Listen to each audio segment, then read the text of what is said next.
Mtakatifu wa hayati Mwadhama Polycarp Kardinali Pengo. Kuzaliwa.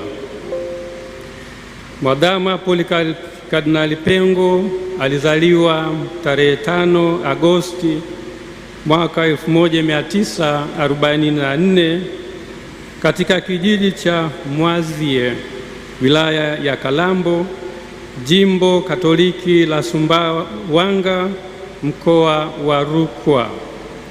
Alikuwa ni mtoto wa 6 kati ya watoto 9 kutoka kwa wazazi Joseph Pengo na Rosalia Nzungu Sakramenti. Mwadhama Polycarp Kardinali Pengo alibatizwa tarehe 6 Agosti mwaka wa 1944. Alipata sakramenti ya Ekaristi Takatifu, yaani komunio ya kwanza, tarehe 20 mwezi wa 6 mwaka 1952, na alipata sakramenti ya kipaimara tarehe 15 Agosti mwaka wa 1952. Sakramenti zote hizi alizipata katika parokia ya Mwazie. Masomo ya awali. Mwadhama Polycarp Kardinali Pengo alisoma shule ya msingi Mwazie, Ipito na Karema katika vipindi tofauti kuanzia mwaka 1953 hadi mwaka 1958. Alijiunga na seminari ndogo ya Mtakatifu Yosefu Kaengesa iliyopo Sumbawanga kuanzia mwaka 1959 hadi 1964. Masomo ya upadri. Mwadhama Polycarp Kardinali Pengo kuanzia mwaka 1965 hadi mwaka 1971 alisoma masomo ya falsafa na teolojia katika seminari kuu ya Mtakatifu Paulo Kipalapala, Tabora. Daraja na upadri. Mwadhama Polycarp Kardinali Pengo alipewa daraja takatifu ya ushemasi tarehe 9 Desemba mwaka 1970 na Mhashamu Askofu Karoli Msakila, na tarehe 20 mwezi wa 6 mwaka 1971 alipewa daraja takatifu ya upadri na askofu huyo huyo katika kanisa kuu la Epifania Sumbawanga. Kuanzia mwaka 1971 hadi 1973 alikuwa katibu wa askofu wa jimbo la Sumbawanga. Mwaka 1973 Baraza la Maaskofu Katoliki Tanzania TEC liliandaa mpango kabambe wa kuwapeleka mapadri vijana hodari kwenda kusoma Roma. Hivyo yeye alikuwa miongoni mwa hao mapadri na alienda kusoma katika chuo kikuu cha kipapa cha Lateran, kitivo cha teolojia maadili Alfonsianum kuanzia mwaka 1977 maadili. Kisha alirudi nchini na kuwa mwalimu na mlezi katika seminari kuu ya Mtakatifu Paulo Kipalapala mwaka huo huo wa 1977, na baadaye aliteuliwa kuwa gombera wa kwanza wa seminari kuu ya Mtakatifu Karoli Lwanga Segerea na kuhudumu kuanzia mwaka 1978 hadi mwaka 1983. Daraja ya waskofu na kusimikwa kuwa kardinali. Mwadhama Polycarp Kardinali Pengo alipewa daraja ya uaskofu na Baba Mtakatifu Yohane Paulo wa pili tarehe 6 mwezi Januari mwaka 1984 katika Basilika ya Mtakatifu Petro mjini Vatican, Roma, na kuwa askofu wa jimbo la Nachingwea. Tarehe 17 Oktoba 1986 alitangazwa kuwa askofu wa jimbo jipya la Tunduru Masasi, na alisimikwa rasmi kuwa askofu wa jimbo hilo tarehe 12 Februari mwaka 1987. Tarehe 22 Januari mwaka 1990 Papa Yohane Paulo wa pili alimtangaza kuwa askofu mkuu mwandamizi wa jimbo kuu la Dar es Salaam mwenye haki ya kurithi jimbo. Na tarehe 22 Julai mwaka 1992 alianza kuliongoza jimbo kuu la Dar es Salaam baada ya kustahafu kwa hayati Mwadhama Laurian Kardinali Rugambwa.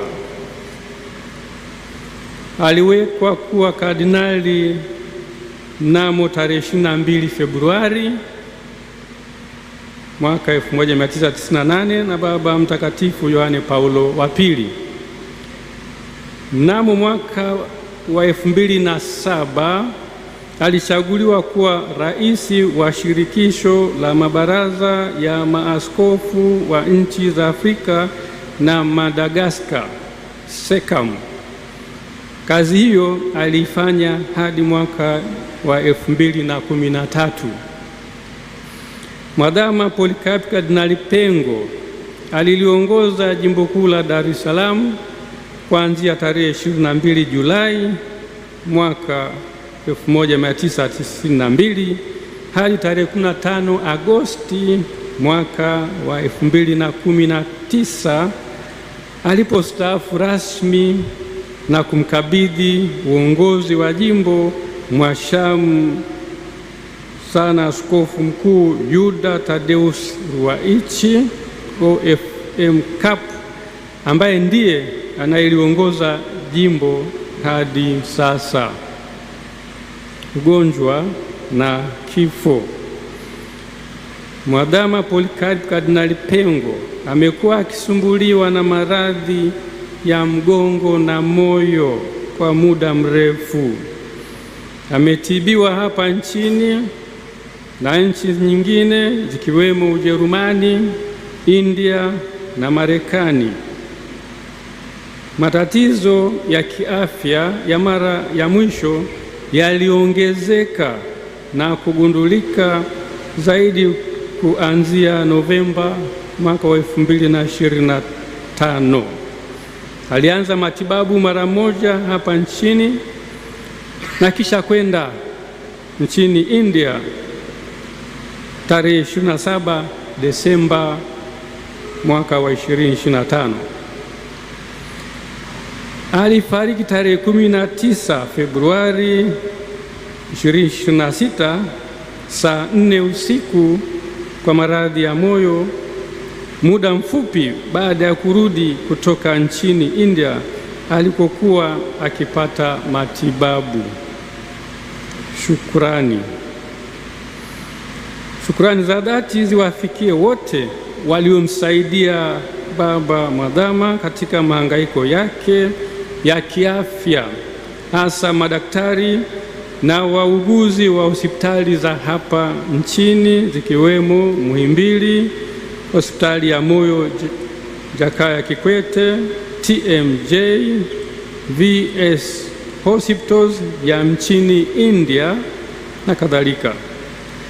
Na kwa namna ya pekee shukurani ziwafikie madaktari wake Profesa Mohamed Janabi, Dr. Peter Kisenge, Dr. Kapiteni Lusangulira na Dr.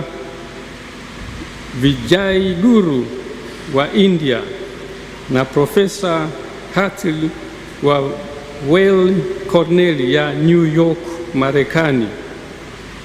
Shukrani pia ziwaendee wauguzi ambao kwa vipindi mbalimbali walihudumia afya ya baba mwadhama: Sister Dr. Grace Kagaruki, Sister Dr. Gneta Shonela, Sister Anselmina Mtumbuka, Sister Bernadetta Mkalole, Sister Immaculata Dimoso na Nurse Oliva Marandu, bila kumsahau kwa namna ya pekee msaidizi wake wa karibu Padre Frank Mtavangu. Pia shukrani za pekee ziwaende mapadri wa MMI na masista wa DMI ambao wamekuwa wenyeji wake kwa nyakati mbalimbali akiwa nchini India kwa matibabu, kwani walimjali mno na kuwa faraja katika mahangaiko yake. Shukrani nyingine ziwaendee wote waliomsaidia kwa hali na mali, kumfariji, kumtia moyo na kumuombea katika kipindi chote cha mahangaiko ya kiafya. Pia tunaishukuru serikali ya Tanzania kwa kushughulikia upatikanaji wa air ambulance iliyomsafirisha kutoka India hadi hapa Dar es Salaam. Tutamkumbuka Mwadhama Polycarp Kardinali Pengo kwa yafuatayo: moja, moyo wa ibada na sala, hasa kwa Ekaristi Takatifu ambapo alipenda kushinda na Yesu mara nyingi. Pia mapenzi yake kwa Mama Bikira Maria, kwani alipenda mno kusali rozari mtakatifu. mbili, alikuwa mnyenyekevu mno na kulipenda jimbo kiasi cha kujitoa sadaka kubwa kwa ajili yake. tatu, aliishi maisha ya kifukara na kupenda kabisa kujilimbikizia mali, maana kila alichokipata alikitoa kwa kanisa. Kwa mfano, baada ya kustaafu alichopewa kama zawadi alikitoa mara moja kwa miradi ya kanisa, tena hata nje ya jimbo kuu la Dar es Salaam.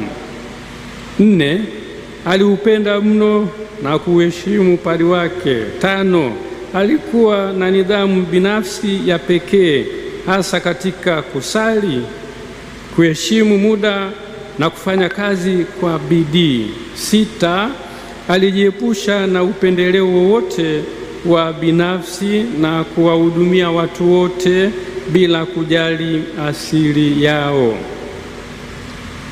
7, alipenda daima kusimamia ukweli, haki na amani, maadili, na alikuwa na msimamo kwa vitu vya msingi.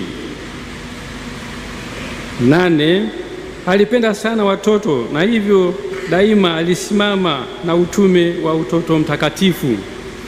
9, alibuni utaratibu mzuri wa kutegemeza baadhi ya taasisi za jimbo kwa kutumia vyama vya kitume, mfano kuwafanya UWAKA kutegemeza shirika la masista wa dada wadogo na kuendeleza kituo cha hija Pugu, WAWATA kutegemeza seminari ndogo ya Mtakatifu Maria Visiga, utoto mtakatifu kuinjilisha Mafia, moyo mtakatifu wa Yesu kuwaombea waseminari wadogo na wakubwa, JUWAMA na jumuiya ya wazazi wa mafrateri kutegemeza mafrateri na kadhalika.